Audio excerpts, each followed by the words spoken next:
ये जीएसटी क्या है? 1 जुलाई से भारत वस्तु और सेवा कर की शुरुआत करेगा। पहले यदि आप विनिर्माता थे तो आपसे एक कर वसूला जाता था जिसे उत्पाद शुल्क या एक्साइज कहते थे। वस्तुओं को मुंबई जैसे बड़े शहरों में बेचना है, प्रवेश कर ऑक्ट्रॉय चुकाइए। अपनी दुकान से माल बेच रहे हैं, बिक्री कर। खरीदे कर रहे हैं, वैट चुकाइए। मूल्य सम्मार्जित कर, सिनेमा, मनोरंजन कर। आप पेशेवर फोटोग्राफर है, सेवा कर।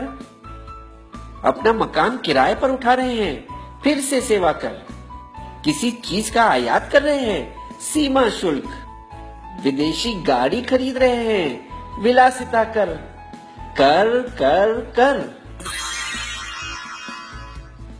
अमेरिका के संस्थापक पिताओं में से एक और $100 की नोट पर चमकते चेहरे बेंजामिन फ्रैंकलिन ने एक बार कहा था, जिंदगी में केवल 2 ही चीजें तय हैं, मौत और कर। हर एक सरकार अपने खजाने को भरने के लिए नए कर की इजाद करती है। अब भला और कौन सा कर मैं लाऊं? राजनीतिक विपक्ष पहले से ही बहुत देरी करवा चुका है। 160 देशों में भारत से पहले ही जीएसटी है। कुछ देशों में तो यह 1950 के दशक में ही आ चुका था। तो क्या हमें चिंता करनी चाहिए कि इसकी वजह से हमें ज्यादा कर अदा करने होंगे, या हमें खुशी होनी चाहिए कि कर कम होंगे? आइए देखें कि जीएसटी आपको और मुझे किस तरह प्रभावित करेगा। एक उदाहरण ले, मारुति स्विफ्ट पेट्रोल गाड़ी की मुंबई शहर में जीएसटी के पहले और जीएसटी के बाद। समझिए कि गाड़ी का दाम 100 रुपए है, जैसे कि केंद्रीय उत्पाद शुल्क 12.5%, सेस 1%, प्रवेश कर 4.5%, वैट 13.5%, भाड़ा 5 और बीमा 2%। कुल मिलाकर दाम बनता है 143।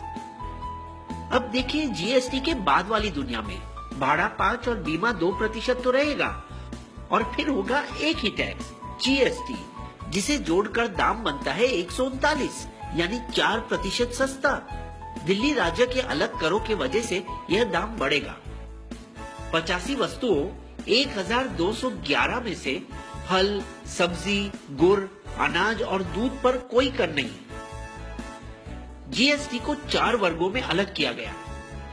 5% शक्कर, चाय, कॉफी, खाने का तेल।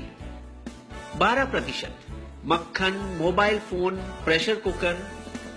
18% बालों का तेल, साबुन, दंत मंजन, भारी तंत्र और कारखानों की कुछ वस्तुओं। 28% गाड़ी, फ्रिज, टीवी और ऐसी चीजों। इसके अलावा 28% वर्ग में सेस भी 1 से 3% होगा। हम भारत में यूरोप संघ की तरह एक साझा बाजार बना रहे हैं, जहां वस्तुओं को एक से दूसरे राज्य में भेजना आसान हो जाएगा। कुछ जीत और कुछ हार मिलाकर बस वही खर्च होगा जो अब होता है, लेकिन ये सब वस्तु सस्ती पड़ेगी। दंत मंजन, बालों का तेल और शैम्पू, गाड़ियां, बैटरी, फिल्मों और हवाई जहाजों के टिकटें, और कुछ जो महंगी होगी, TV, fridge, AC, laptop, Ayurvedic औषधों, पेंट्स और आपका मोबाइल बिल। लेकिन सरकार को कुछ मुश्किल बातों का सामना करना पड़ा। पैराशूट बालों में लगाने का तेल है या खाना पकाने का? यदि ये खाना पकाने का तेल है तो इसे अनिवार्य वस्तु माना जाएगा और इस पर कम कर होगा 5%। विक्स की गोली दवाई है या मिठाई? किटकैट बिस्किट है या चॉकलेट? दवाई और बिस्किट पर कम कर लगेगा। तो आप पूछना चाहेंगे कि सरकार इतनी भली कब से हो गई जो कर घटा रही है? लेकिन वास्तव में सरकार और ज्यादा मालामाल होगी। जीएसटी के लागू होने के बाद भारत की अर्थव्यवस्था को 4.2% का फायदा होगा। जीएसटी से राज्यों के बीच अंदरूनी व्यापार बढ़ जाएगा। इसे कहते हैं जीत जीत वाली बात। कर भी कम और सरकार भी अमीर। क्या आपको हमारी कहानी पसंद आई? तो आइए बन जाइए बिस्बो के दोस्त और सब्सक्राइब करके हमारे फ्री मेंबर बन जाइए, और इस वीडियो को अपने दोस्तों के साथ शेयर करना मत भूलिएगा।